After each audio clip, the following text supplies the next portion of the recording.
This is Camp Hacker. Come find our show notes and our blog for camp directors and leaders at camphacker.tv.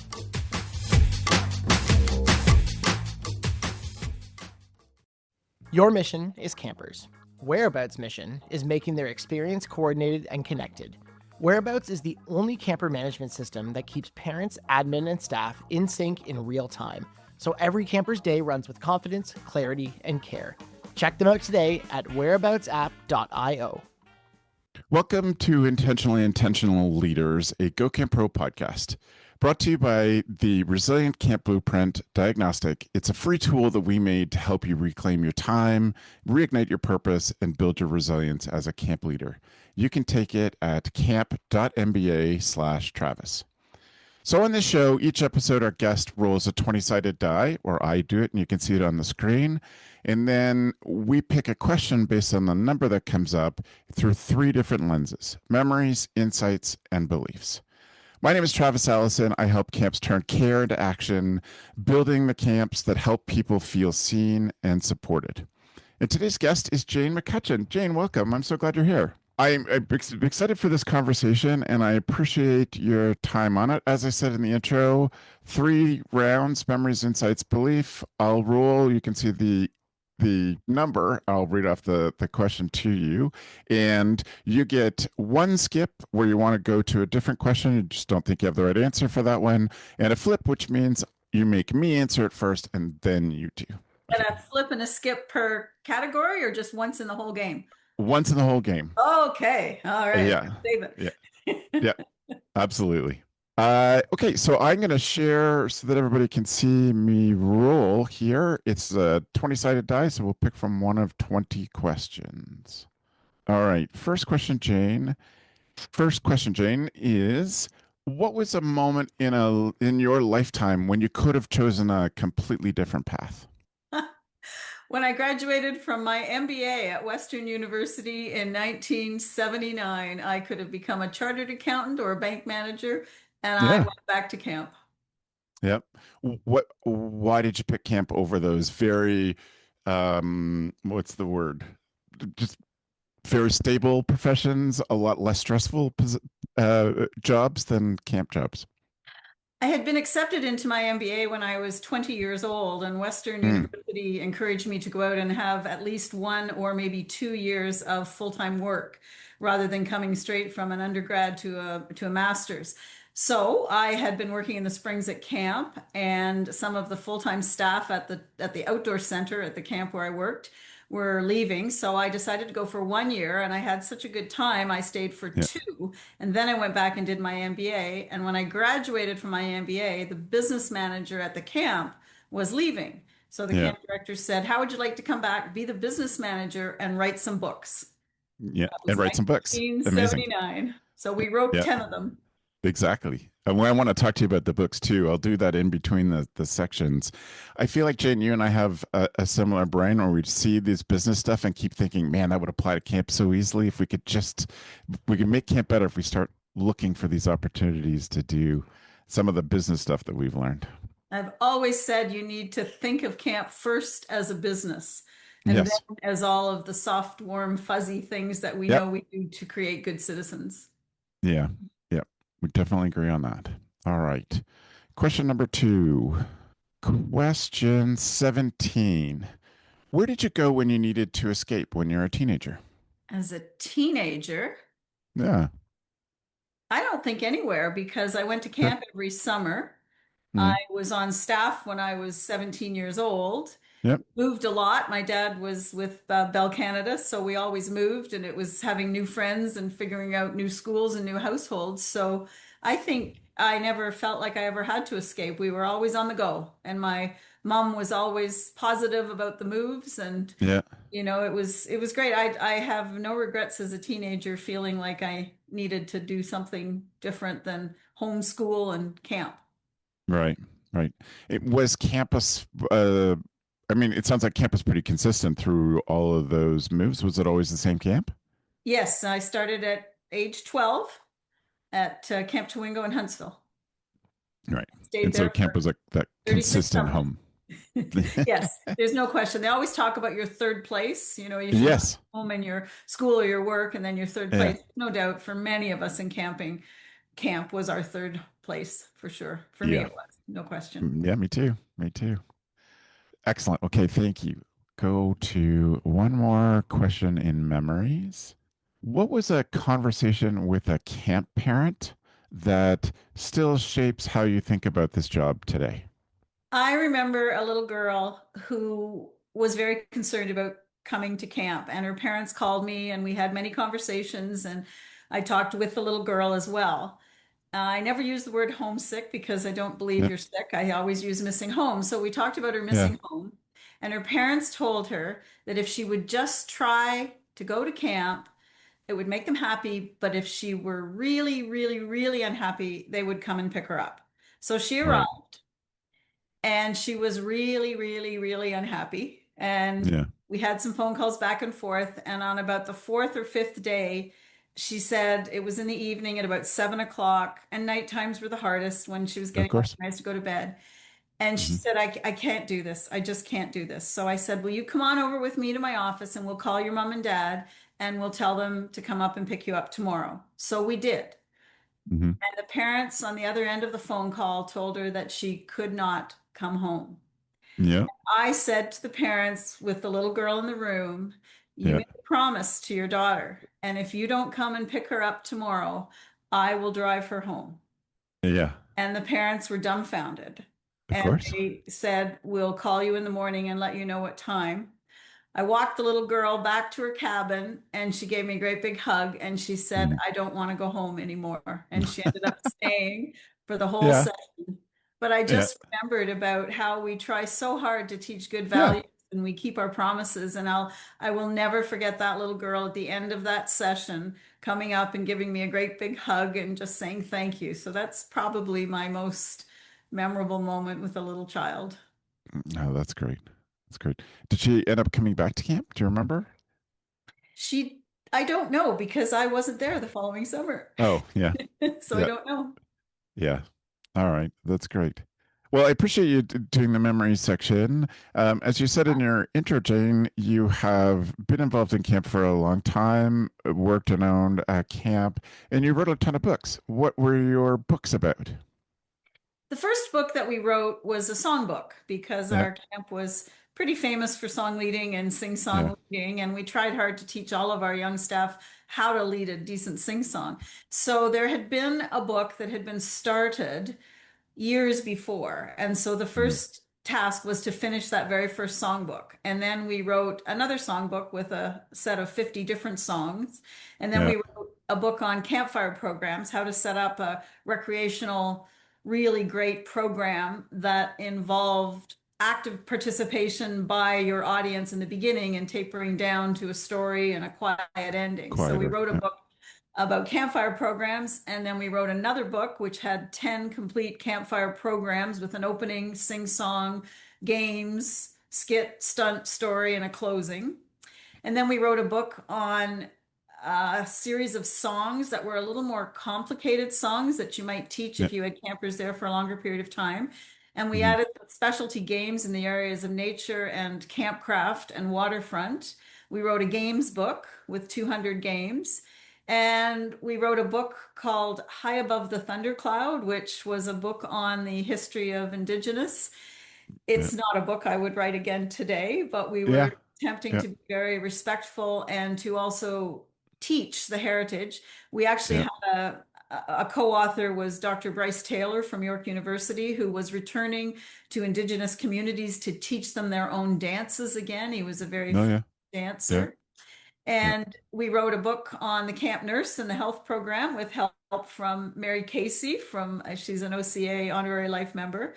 Yeah. And my all-time favorite book was one called Spread a Little Sunshine, which was quotes from camp leaders, great quotes to use to start or finish a day, more I'd say songs with more meaning to them. I don't Yeah. want to use the word spiritual necessarily, but songs that you Yeah. might use in a thought for the day or a non-denominational program.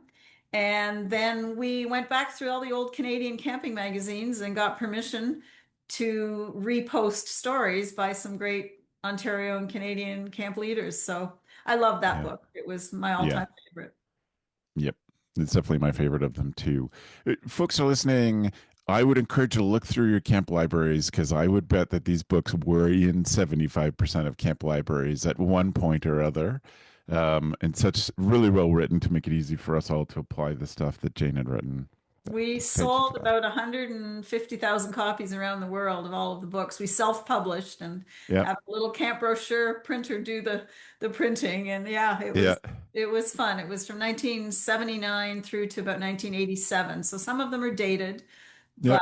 some of them will live for a long, long time. They absolutely will. They absolutely will.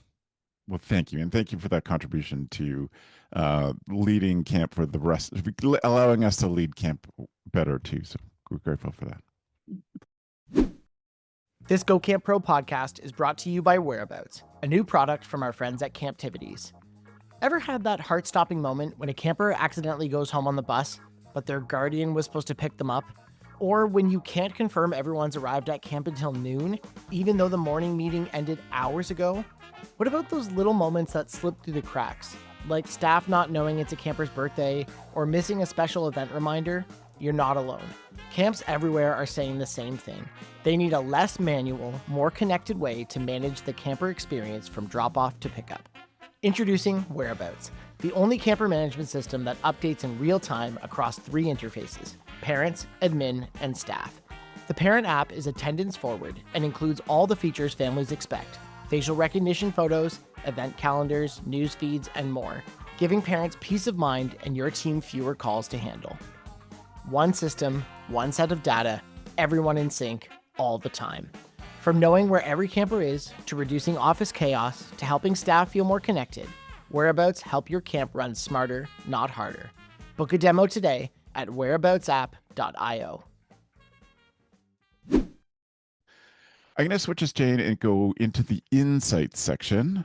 And so I'll roll one more time to come up with the next question in insights. 18. Who was a peer to you when you were growing up that you modeled your behavior after, good or bad? This is before working at camp? You mean as a child? Yeah. Or okay. Yeah. I mean, you can take it wherever you like. This is Yeah.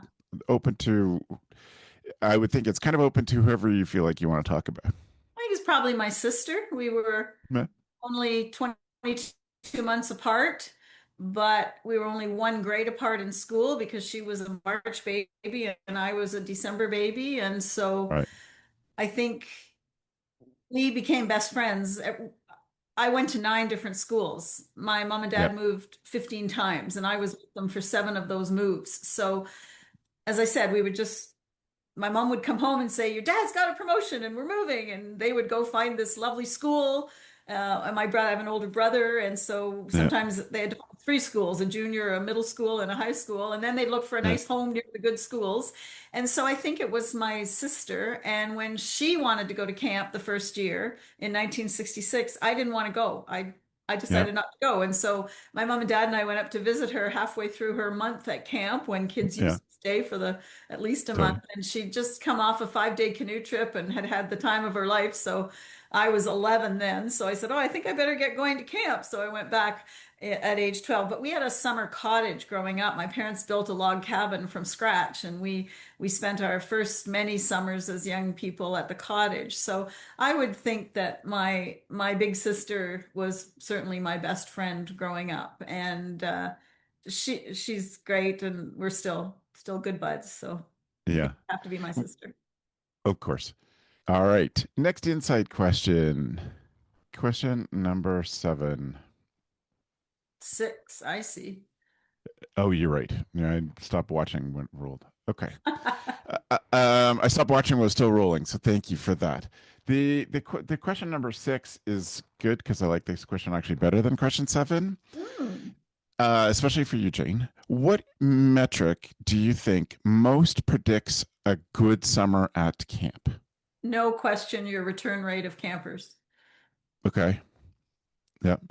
How so? What percentage of campers have choose to come back and help market your camp for their friends and other family? So I believe for all time, it is the return rate of campers.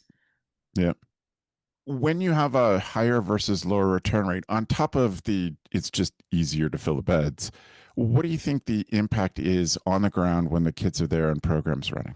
I think there's a dangerous impact in that if you have a high return rate, unless you program well and you set up your tent or cabin or unit groups well, you can run the risk of a new camper feeling left out. So I think Yeah.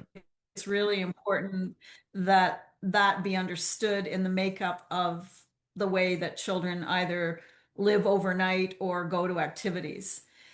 Yeah. I think that I think the impact is familiarity that Yeah. when campers arrive, they already know the lay of the land. And I think we still need to refresh, but I Yeah. think as long as your camp provides progressive programming so that returning Mhm. campers have new challenges at new ages as they Yeah. grow older. So 11-year-olds shouldn't be doing what 14-year-olds are doing at camp. They may be Yeah. using the same activity areas, but they shouldn't be doing the same actual activities or programs. So I think it gives you that wonderful opportunity to do progressive work with children and really get to know them. And then, of course, so many of them want to be leaders at the camp that you're able to evaluate them as they grow older and get closer to staff age or counselor and training age. Yeah. I think it's a great point that the camps have to be intentional. The theme of this show, intentional Yeah. with how they set up their camp culture, so that those kids who are excited to come back don't overwhelm the kids who are there for the first time and a little timid about what camp means. Right. And just to clarify the return rate, being a little business minded, I think it's really Yes, important that please. when camps determine their return rate, they don't include the children who are simply too old to return. Yeah. And I also think it's great to do a return rate by staff. How many Hmm. of counselor and cabin A's children came back the next Yeah. summer? And to do that kind of a metric to find out good staff that you Right. want to keep and nurture to become key players in other positions. Right. Right. So to be perfectly clear, you're saying that you're watching by which unit counselor what the return rate is within the unit, so that that counts that the different counselors worked with in the summers. Exactly. So if there's, you know, 8 children in cabin A, Mm. and Susie's the counselor for whatever number of sessions, how many in the first session came back in the Yep. following summer, how many came back in her second session. If she moved to a different age group, how many came back? It can sometimes help you track who's best working with which age group as well. Oh yeah. Yeah. And again, there's lots of reasons for children not returning. It could be a family trip, it could be a circumstance of something different for that summer. So it takes a few years, I think, to really make sure that those metrics are Yep. sustainable and they really tell the right story. But that's certainly a good place to begin. Yeah. And we learned something. We weren't quite that specific about it, but we did keep an eye on return rate by we still didn't have the best databases when we were Right. starting out. It wasn't easy to figure that out. We did a lot of it by hand. But something that Beth and I noticed that was not a surprise to Beth, of course, but a little bit of a surprise to me is that we found our return rates kind of between the two main camp personalities, the in front of everybody singing, leading all the chants and cheers person, versus a quieter, more sensitive person who would notice the kids. And Mhm. I had, because I think it was what who I looked up to when I was growing up, the in front of everybody, leading all the songs, running around in all the games things. That's who I assumed would be our returners. And we Mhm. learned it was the quiet counselors who were good at noticing and great at making kids feel welcome that would actually have a strongest impact on our returns. Often the case, you bet. Yep. And we need Yep. both of those in our camp Yep. setting. We But I absolutely think do. those metrics can really help you define that person that's a little bit quieter, where you don't see the good, wonderful little day-to-day things that they do because they don't choose to shine in the same way. They love Yeah. being quieter and calmer and Yeah. just enjoy their kids. So, I mean, I think the first big question you need to ask anyone that you're interviewing to be on your staff is, do you like children? Right. It's often they just want to come back because they've been there forever and Yeah. they want to be there on staff with their friends and do all the fun things the staff get to do. But I remember when we kind of startled ourselves and said, have we asked if this person, or did we ask if this Yeah. person actually likes working with children? So, great place to start. Yeah. Well, I appreciate that answer because it's definitely make sure you're able to challenge your own assumptions for how you're designing things and learning about your people as well. Mhm. Question number 9. How has your definition of good camper supervision changed over time? Thinking specifically about a unit head, a cabin counselor, how's that, what you think the good version of that is changed over time? Years ago, campers had free time. They did not have to be anywhere specifically at any time. They could go to the sports field, or they could go to a general swim at the waterfront, or they could stay in their cabin, or they could sit outside with friends.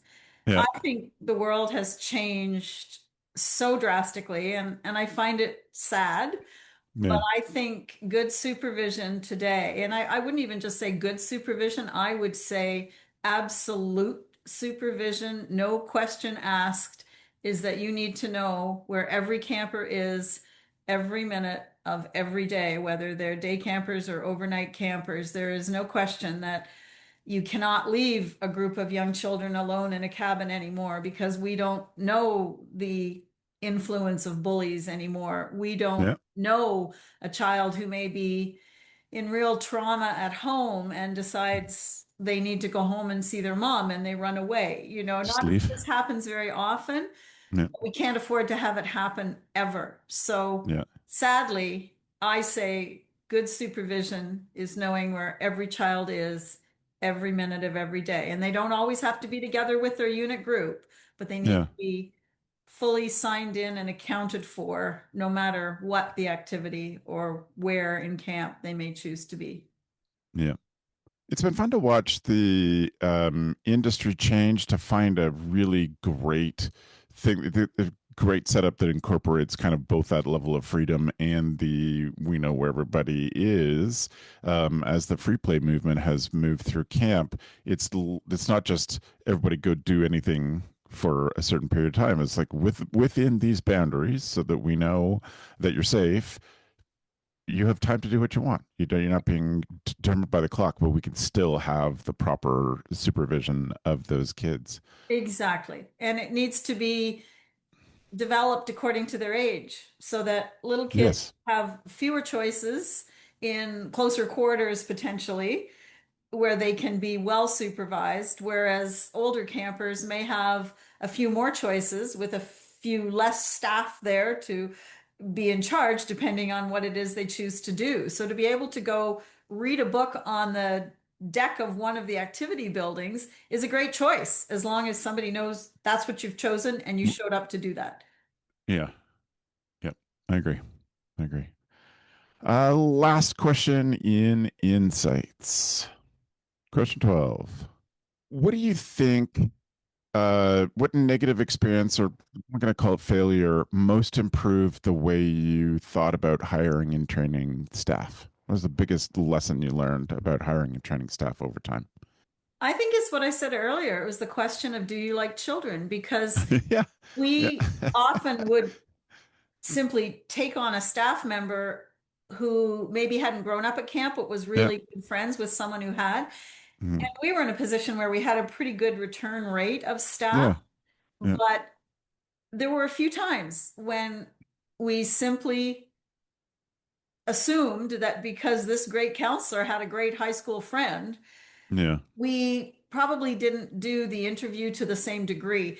And again, I'm going back a few years because I haven't been actively involved in hiring staff now since 2002. So 24 years Yeah. later, I think Yeah. all of the procedures with respect to human resources have changed, the policies, it's so different. But I really Yeah. think that was the one assumption, is that everybody comes because they love kids. And I realized over time that that simply wasn't true. They came sometimes just for the place, not necessarily for the clientele. They just wanted to enjoy their camp home in a different role as a staff Yeah. person. So I think really delving into why do you want to come to camp? And again, asking about life experiences in the interview. Tell me Yeah. about a time when you felt like you showed good leadership at school in a project, working with other students.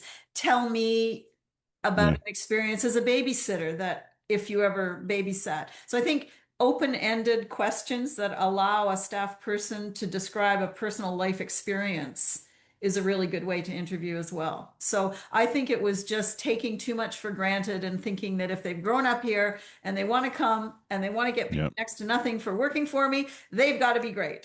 But that's not always the case. Yeah. Yeah. That's great. I appreciate that. Thank you. In the belief section, number 9, has your idea of what it means to be a good person changed over time?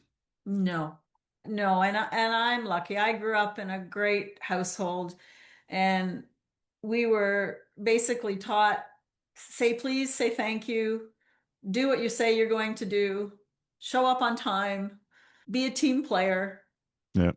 I think those are still the things that we all hope for in the world right now. And I've I've certainly made mistakes in my life and done things Yeah. that, I would never do again.